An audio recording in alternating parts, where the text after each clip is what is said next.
गुरुवार का प्रदोष पड़ जाए, बृहस्पतिवार का यदि प्रदोष पड़ जाए तो प्रदोष के दिन प्रदोष काल में किसी शिवालय में जाएं, शंकर के मंदिर में जाएं, एक ही दिए के अंदर एक फूल बाती, कैसी बाती है? फूल बाती, और उसी दिए के अंदर एक लंबी बाती, दो बाती। कौन सी बाती हैं? जम के बोलो जरा। एक फूल बाती, एक लंबी बाती, दो बाती। एक ही दिए के अंदर फूल बाती, लंबी बाती दोनों रख लें। थोड़ा सा घृत की बातियां, तेल की बाती नहीं, घी की बाती रखें, और दोनों बातियां उसमें रखकर 3 बेलपत्र भगवान शंकर के मंदिर में लेकर जाएं। दिए को भी प्रज्वलित नहीं करना है। पहली बेलपत्र नंदीश्वर की जो ऊपर का भाग होता है, जिसको हम शिव तत्व भाग कहते हैं, नंदी के पीठ पर एक भाग होता है जिसको शिव तत्व भाग कहा जाता है, वो नंदी की पीठ पर जो भाग है वहां पर एक बेलपत्र समर्पित करें। दूसरा बेलपत्र आप जो माता पार्वती जी का, जैसे ये शिवलिंग है और ये गोल भाग है, ये माता पार्वती जी का हस्तकमल है, तो माता पार्वती जी का जो हस्तकमल है, इस हस्तकमल पर कहीं पर भी एक बेलपत्र आप समर्पित कर दें। और तीसरे नंबर की जो बेलपत्र है वो भगवान शंकर पर समर्पित कर दें।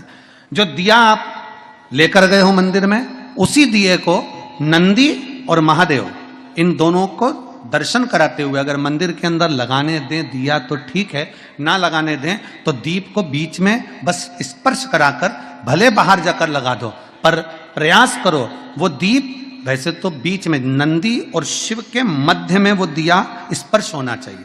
जैसे ये नंदी है और ये शिव है, तो इसके मध्य में दीप स्पर्श कर ले, भले उसको जलाने ना दे, पर स्पर्श मात्र कर अगर आपने एकांत में कहीं पर भी ले जाकर लगा दिया, उस दीप को जला दिया, तो गया हुआ कितना भी करोड़ रुपया हो, वो धीरे धीरे कर गया हुआ धन हमारा वापस आता ही है। कोई खाकर भी बैठ गया तो देगा जरूर, वो धन आएगा जरूर, कैसे भी आएगा, पर अपनी संपदा वापस।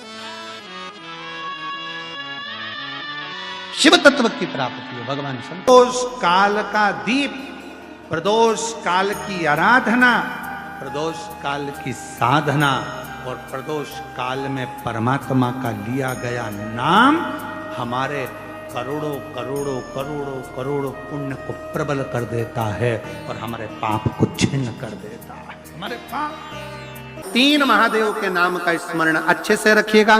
पहला कुंदकेश्वर, बड़े से बड़ा रोग हो जाए, दवाइयां डॉक्टर जो दे उसको खाओ, पर साथ में कुंदकेश्वर महादेव का नाम लीजिए, जांच भी कराइए, दवाई भी कराइए। दूसरे नंबर का शंभेश्वर महादेव।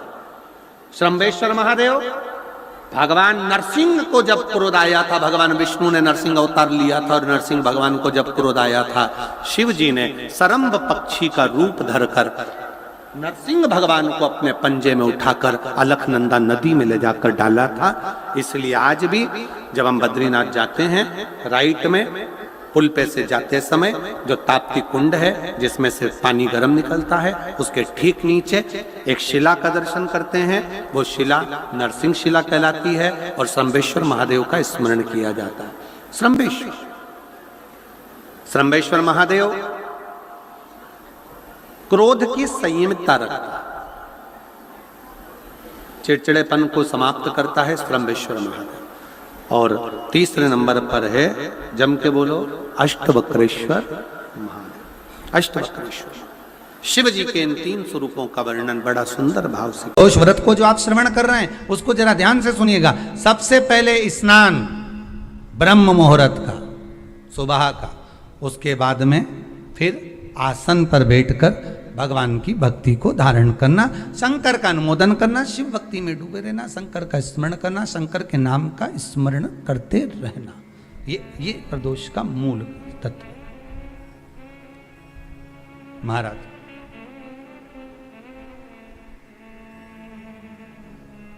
प्रदोष व्रत करने वाले को भोजन नहीं करना चाहिए, ध्यान दीजिएगा। फलाहार करो, उसमें भी नमक का सेवन मत करो। प्रदोष व्रत में नमक का सेवन वर्जित होता है। कारण क्या कारण होता है? उसका एक कारण माना गया, नमक की वर्जितता। जिस समय पर एक नगर में एक ब्राह्मणी रहती थी, बहुत भाव से सुनिएगा, प्रदोष व्रत, नमक को त्यागने का भाव। प्रदोष व्रत की किताब में भी मिल जाएगा आपको, आप पढ़ेंगे तो सुना होगा आपने। एक ब्राह्मणी रहती थी एक नगर में, उसका पति नहीं था, छोटा सा बालक एक साथ में रहता, छोटा सा बालक। अब ब्राह्मण के घर की धर्म पत्नी है,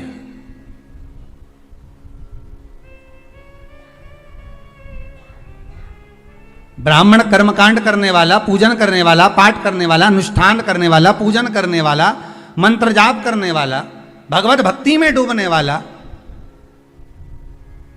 ब्राह्मण तो चले गया, ब्राह्मणी बच्चे के साथ रह रही, क्या करे वो, अकेली निवास कर रही है।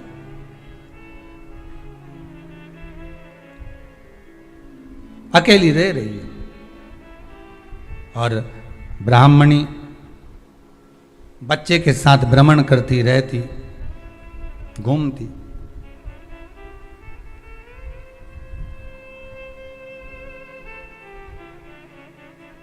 कहीं कहीं दर दर जाकर कुछ भिक्षा को मांग कर लेकर आ जाती, और भिक्षा लाने के बाद में उस भिक्षा को जब लेकर आती तो अपने बच्चे को भी खिलाती और स्वयं भी उसका पान करती।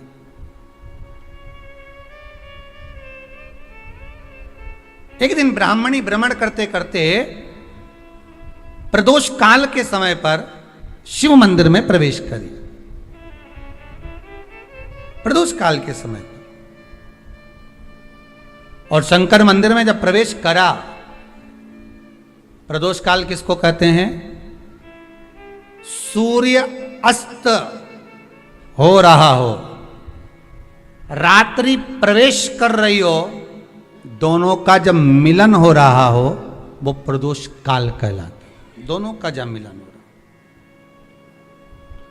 सूर्यास्त हो रहा हो, रात्रि अपना चरण बढ़ाने के लिए आगे बढ़ रही हो, और दोनों का जब मिलन हो रहा है वो प्रदोष काल है, वो प्रदोष का समय है।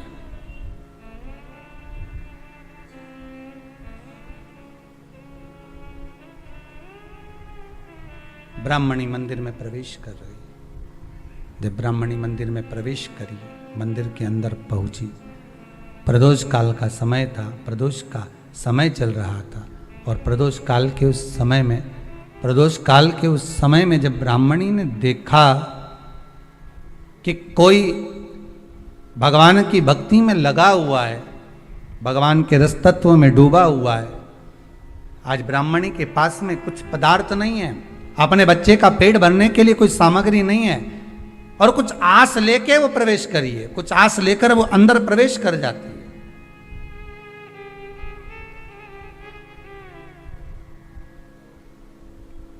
कोई ऋषि की पत्नी, कोई ब्राह्मण जन की अर्धांगिनी उस प्रदोष के समय पर शंकर का अभिषेक पूजन कर रही थी, भगवान शिव की आराधना कर रही थी, भगवान की भक्ति में डूबी हुई थी। बोला सब दुख का, कह दे कि तुम्हारी जिंदगी में दुख ही दुख है,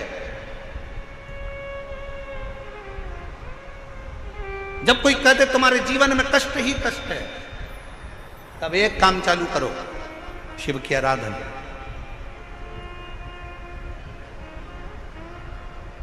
तब एक काम चालू करो, भगवान शंकर की आराधना। 3 चीजें अपना लो। पहले नंबर पर शिवजी के मंदिर में 1 लोटा जल चढ़ाना। दूसरे नंबर पर अगर प्रदोष के दिन मंदिर में दिया लगा सकते हो तो ठीक है, नहीं तो एक कनेर का फूल पीला वाला, देखा है आप लोगों ने? जम के बोलो जरा।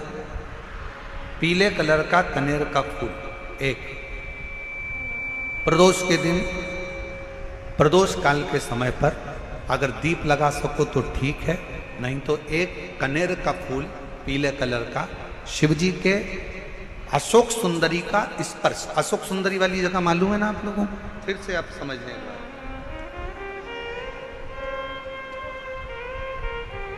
ये शिवलिंग, जलाधारी, ये चरण, राइट में गणेश जी, लेफ्ट में कार्तिकेय जी। मध्य भाग में जो एक मोटी सी लाइन होती है वो अशोक सुंदरी का स्थान होता है। जहां पर शिवलिंग रखा हुआ है ये पार्वती जी का हस्त कमल। शिवलिंग के ऊपर जो कलश में से एक एक बूंद पानी गिरता है वो शंकर जी की 5 लड़कियां, जया, विषहरा, शामली बारी, दौतली, देव। शिव जी के 6 नंबर की लड़की अशोक सुंदरी मध्य भाग में। जब एक कनेर का फूल प्रदोष के दिन, प्रदोष काल में अशोक सुंदरी वाली जगह पर स्पर्श कराकर शिव जी को समर्पित करना। 3 क्रम है, अगर बन सके तो करो। पहला 1 लोटा जल चढ़ाना। दूसरे नंबर पर अगर बहुत ज्यादा तकलीफ की जिंदगी चल रही हो, बहुत कष्टमय जीवन चल रहा हो और सब ने कह दिया कि तुम्हारी किस्मत में तो धक्के ही लिखे हैं, केवल आप धक्के ही खाओगे, तो 1 कनेर का पुष्प। 26 प्रदोष में से कोई भी प्रदोष का दिन हो और प्रदोष काल में आप अपने घर से जल और 1 हाथ में घी का भरा हुआ दीप लेकर जिस दिन शंकर के मंदिर में जाते हो, शंकर को जल चढ़ाकर हाथ का स्पर्श जलाधारी पर कर कर शिव मंदिर में दीप प्रज्वलित कर देते हो, 26 प्रदोष का पुण्य फल उसी क्षण प्राप्त हो। कोई कहते तेरा नवग्रह बेकार है, एक काम करना, रोज अपने घर से 1 लोटा जल लेकर शंकर को समर्पित करना और प्रदोष का दिन हो और प्रदोष काल हो, 1 धतूरा शंकर भगवान को समर्पित करना प्रारंभ कर दे, तेरे सारे ग्रह प्रबल हो जाए।